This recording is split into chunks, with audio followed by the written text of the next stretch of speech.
Good evening, welcome to Raj news. Details చూద్దాం. కర్ణాటకలో అది జరుగుతోంది, ఇది జరుగుతోంది. ఇవాళ కీలక నిర్ణయం అంటూ పెద్ద ఎత్తున ప్రచారం మొదలైంది.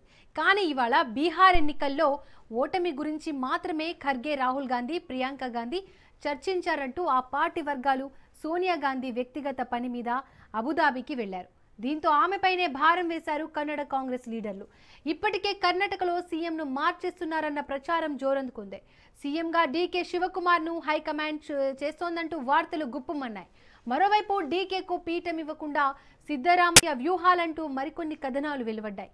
తనను మార్చితే ఇంకెవరైనా సీఎం ఇవ్వండి, కానీ డీకేకు వద్దని చెబుతున్న సిద్ధు చెప్పినట్లు ప్రచారం జరుగుతోంది. దీంతో కర్ణాటకపై ఆచితూచి వ్యవహరిస్తోంది కాంగ్రెస్ హైకమాండ్.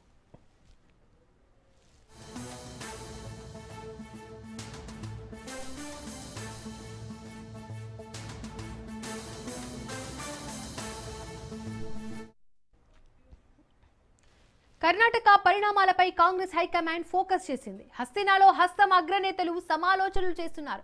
కర్ణాటక సీఎం మార్పుపై జోరుగా ఊహాగానాలు వస్తున్నాయి. డిసెంబర్ 1లోగా నయా చీఫ్ మినిస్టర్ ఖాయమంటున్నారు కన్నడ నేతలు.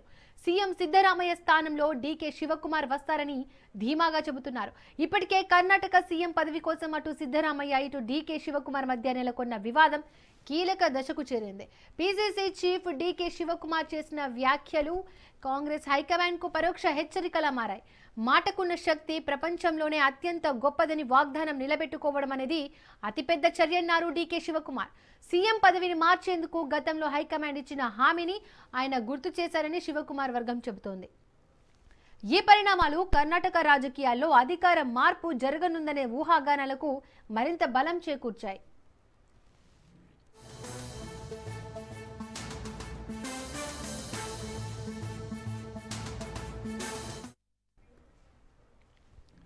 రెండు 2023 కర్ణాటక ఎన్నికల్లో కాంగ్రెస్ ఘన విజయం సాధించింది. అప్పుడే సీఎం కుర్చీ కోసం సిద్ధరామయ్య, డీకే శివకుమార్ పోటీ పడ్డారు.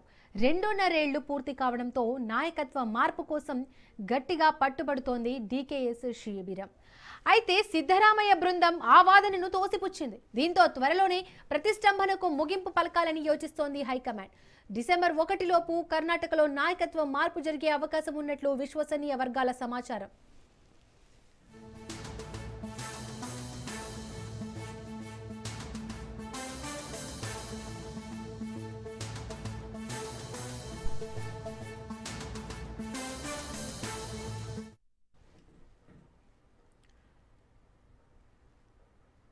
ఇప్పటికే సిద్ధరామయ్య అంతిమ నిర్ణయం హైకమాండ్దే అన్నారు. గందరగోళానికి స్వస్తి పలకాలన్నారు. అలాగే పార్టీకి ఇబ్బంది కలిగించడం తనకిష్టం లేదన్నారు డీకే శివకుమార్.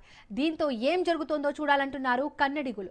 డిసెంబర్ 1వ తేదీలోగా పవర్ గేమ్ కు తెరపడనుంది. ఇక మరింత సమాచారం మా రిపోర్టర్ రాజిరెడ్డి అందిస్తారు. రాజిరెడ్డి, కర్ణాటక రాజకీయాలు ఎలా మలుపు తిరగబోతున్నాయి, డీటెయిల్స్ ఏంటి? దేశం మొత్తం కూడా కర్ణాటక వైపు చూస్తుంది. అసలు కర్ణాటకలో ఏం జరగబోతుంది, ఎట్లా ముందుకెళ్ళబోతుంది అనేది కూడా ఇప్పుడు దేశం అంతా కూడా ఇంట్రెస్టింగ్గా మారబోతుందని చెప్పుకోవచ్చు. కాంగ్రెస్ అధికారంలో ఉంది కేవలం 3 రాష్ట్రాలే. ఒకటి తెలంగాణ, 2 కర్ణాటక, 3 హిమాచల్ ప్రదేశ్. అయితే ఇప్పుడు ప్రస్తుతం కర్ణాటకలో గందరగోళ పరిస్థితిలో నెలకొందని చెప్పుకోవచ్చు. ఎందుకంటే కాంగ్రెస్ అధికారంలోకి వచ్చిన తర్వాత 2.5 సంవత్సరాలు సిద్ధరామయ్య, 2.5 సంవత్సరాలు డీకే శివకుమార్ ముఖ్యమంత్రి అవుతారని అంతర్గతంగా ఒప్పందం జరిగింది. అందులో భాగంగానే అంతర్గతంగా ఒప్పందం జరిగిన అంశము ఏదైతే ఉందో అది 2.5 సంవత్సరాలు పాలన సిద్ధరామయ్య అయిపోయింది. ఇక డీకే శివకుమార్కు ఇవ్వాలనేది కూడా ఎమ్మెల్యేలు ఇప్పటికే హైకమాండ్ వద్ద పెద్ద ఎత్తున పట్టుపడుతున్నారు. ఈ యొక్క నేపథ్యంలో ఇక డీకే శివకుమార్ లేటెస్ట్గా చేసినటువంటి ట్వీట్ అందుకు నిదర్శనంగా కనిపిస్తుంది. పరోక్షంగా ప్రత్యక్షంగా హైకమాండ్కు హెచ్చరిక జారీ చేసిన విధంగానే మనం అర్థం చేసుకోవచ్చు. ఎందుకంటే విశ్వంలో అతిపెద్ద మాట, అతిపెద్ద విషయం ఏంటంటే ఇచ్చిన మాటకు కట్టుబడి ఉండడం, ఇచ్చిన మాటను నిలుపుకోవడం.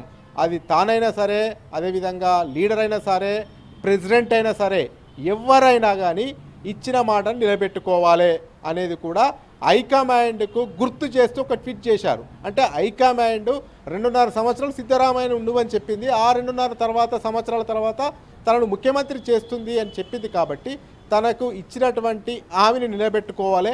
విశ్వంలో అంటే ప్రపంచంలోనే గొప్ప విషయం ఏమైనా ఉంది అంటే అది ఇచ్చిన మాటను నిలబెట్టుకోవడమే. ఆ మాటను ఇప్పుడు నిలబెట్టుకోవాలి అనేది కూడా డీకే శివకుమార్ ఫిట్ చేసినటువంటి సారాంశంగా చెప్పుకోవచ్చు. ఈ యొక్క నేపథ్యంలో ఇప్పుడు కర్ణాటకలో ఏం జరగబోతుంది అనేది కూడా సర్వత్రా ఆసక్తి నెలకొంది. ఎందుకంటే ఇప్పటికే హైకమాండ్ వద్ద డీకే శివకుమార్కు సంబంధించినటువంటి ఎమ్మెల్యేలంతా కూడా ఒత్తిడి తెస్తున్నారు. డీకే శివకుమార్ ఖచ్చితంగా ముఖ్యమంత్రి పదవి ఇవ్వాలి, సిద్ధరామయ్యకు 2.5 సంవత్సరాలు అయిపోయింది, అసలు కాంగ్రెస్ కర్ణాటకలో అధికారంలోకి రావడానికి కీలక పాత్ర పోషించిందే డీకే శివకుమార్.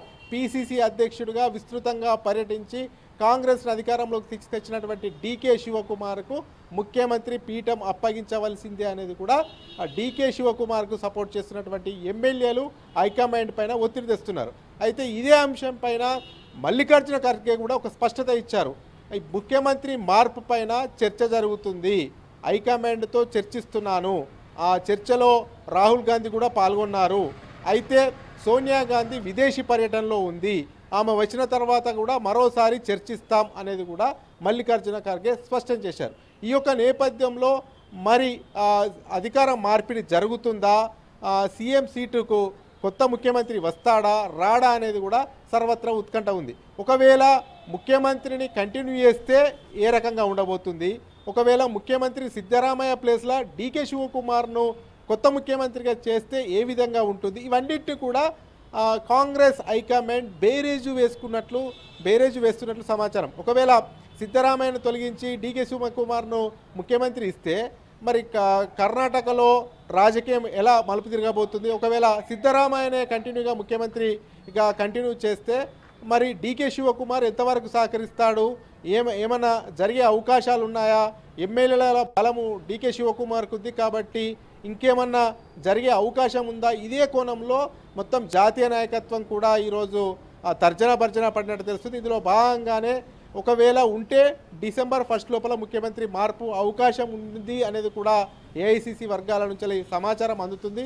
ఈ యొక్క నేపథ్యంలో సిద్ధరామయ్య కంటే కూడా డీకే శివకుమారే బెటర్ అని జాతీయ నాయకత్వం కనుక భావిస్తే ఖచ్చితంగా సిద్ధరామయ్యను పక్కకు పెట్టి డిసెంబర్ 1 లోపు డీకే శివకుమార్కు ముఖ్యమంత్రి పీఠాన్ని అప్పగించే అవకాశాలు అయితే కనబడుతున్నాయి. మొత్తానికి చూసుకున్నట్టయితే ఇప్పుడు కాంగ్రెస్ గడ్డు పరిస్థితిలా ఉంది. ఎక్కడ కూడా ఏ ఎన్నికలు జరిగినా, ఏ రాష్ట్రంలో జరిగినా కానీ కాంగ్రెస్కు ఓటమి చవి చూస్తుంది. ఈ యొక్క నేపథ్యంలో అధికారంలో ఉన్నటువంటి రాష్ట్రాలను కాపాడుకోవాలి అంటే అక్కడ ఎమ్మెల్యేలు అభిప్రాయం ఏంటి అనేది కూడా తెలుసుకుంటారు. ఈ యొక్క నేపథ్యంలో ఓవైపు ఎమ్మెల్యేల అభిప్రాయం, ఇంకోవైపు కర్ణాటకలో ఉన్నటువంటి కీలక నేతల అభిప్రాయము, కర్ణాటకకు సంబంధించినటువంటి మల్లికార్జున ఖర్గే ఏఐసిసి అధ్యక్షుడిగా ఉన్నాడు కాబట్టి ఇవన్నీ కూడా లెక్కలు బేరేజు వేసుకొని ఎవరితోని ఏ రకమైనటువంటి సంప్రదింపులు జరపాలి, ఎట్లా ముందుకెళ్లాలనేది కూడా ఒక ఆలోచన చేసే విధంగా ఉంది. ఒకటి అంటే త్వరలోనే సోనియా గాంధీ విదేశీ పర్యటన ముగించుకొని ఇండియాకు వచ్చినటువంటి తర్వాతనే ఈ యొక్క అంశం పైన క్లారిటీ వచ్చే అవకాశం ఉంది. అయితే డీకే శివకుమార్ రాహుల్ గాంధీ మీద గుర్రుగా ఉన్నట్టు తెలుస్తుంది. ఎందుకంటే రాహుల్ గాంధీకి 2-3 సార్లు ఫోన్ చేసినా కానీ రాహుల్ గాంధీ నుంచి ఎలాంటి స్పందన రాలేదని తెలుస్తుంది. అంతేకాకుండా రాహుల్ గాంధీకి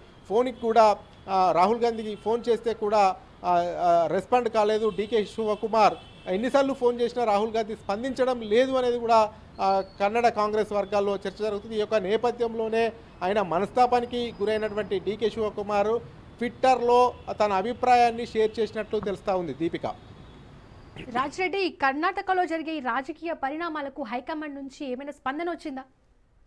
అంటే హైకమాండ్ ఇక్కడ జరుగుతున్నటువంటి పరిణామాలను, కర్ణాటకలో ఏం జరుగుతుంది, ఎట్లా ముందుకెళ్తున్నారు, అసలు డీకే శివకుమార్ వర్గీయులు ఏమనుకుంటున్నారు, అదేవిధంగా సిద్ధరామయ్య ఎలా ముందుకెళ్తున్నారు, సిద్ధరామయ్య వర్గీయులు ఏమనుకుంటున్నారు, డీకే శివకుమార్కు మద్దతు ఏ విధంగా ఉంది, సిద్ధరామయ్యకు మద్దతు ఏ విధంగా ఉంది, అసలు డీకే శివకుమార్ ప్లేస్లో డీకే శివకుమార్ను ముఖ్యమంత్రి చేస్తే ఎంతవరకు లాభం జరుగుతుంది, ఎంతవరకు నష్టం జరుగుతుంది, సిద్ధరామయ్యను ముఖ్యమంత్రి చైర్ల నుంచి దించి డీకే శివకుమార్కు ముఖ్యమంత్రి పీఠంగా అప్పగిస్తే ఎలాంటి కర్ణాటకలో రాజకీయ పరిణామాలు చేంజ్ అయ్యే అవకాశం ఉంది. ఒకవేళ సిద్ధరామయ్యనే కంటిన్యూగా కొనసాగిస్తే డీకే శివకుమార్ వల్ల ఏమన్నా ఇప్పుడు ప్రభుత్వానికి ఇబ్బంది ఎదురయ్యే అవకాశాలు ఉన్నాయా, ఇలా అన్ని అంశాలపైన కూడా ఇప్పటికే హైకమాండ్ ఆలోచన చేసినట్టు తెలుస్తుంది, చర్చించినట్టు తెలుస్తుంది. అందులో భాగంగానే మల్లికార్జున ఖర్గే స్వయంగా కర్ణాటక రాష్ట్రానికి సంబంధించినటువంటి వ్యక్తి కాబట్టి ఇప్పుడు ఏఐసిసి అధ్యక్షుడిగా ఉన్నాడు కాబట్టి కాబట్టి ఇప్పటికే ప్రియాంక గాంధీ రాహుల్ గాంధీతో కూడా డిస్కషన్ చేసినట్టు తెలుస్తుంది. కర్ణాటక సంబంధించినటువంటి ముఖ్య నేతలతో కూడా డిస్కషన్ చేసినట్టు తెలుస్తుంది. అదేవిధంగా ఎమ్మెల్యేల అభిప్రాయం కూడా తెలుసుకుంటామనేది కూడా మల్లికార్జున ఖర్గే చెప్పారు. ఈ యొక్క నేపథ్యంలో సోనియా గాంధీ ఇప్పుడు విదేశీ పర్యటనలో ఉన్న నేపథ్యంలో ఆమె విదేశీ పర్యటన ముగించుకొని ఇండియాకి వచ్చిన తర్వాత ఒకసారి ఇదంతా కూడా ఒక స్పష్టత వచ్చే అవకాశం ఉంది. ఇక్కడ జరిగినటువంటి పరిణామాలన్నీ కూడా సోనియా గాంధీకి వివరించి మరి సిద్ధరామయ్యను కంటిన్యూ చేయాలా లేకపోతే డీకే శివకుమార్కు అవకాశం ఇవ్వాలనేది కూడా ఒక చర్చించి ఒక నిర్ణయం తీసుకునే అవకాశాలు అయితే కనబడతా ఉన్నాయి. Deepika. Right Raj Reddy, thank you.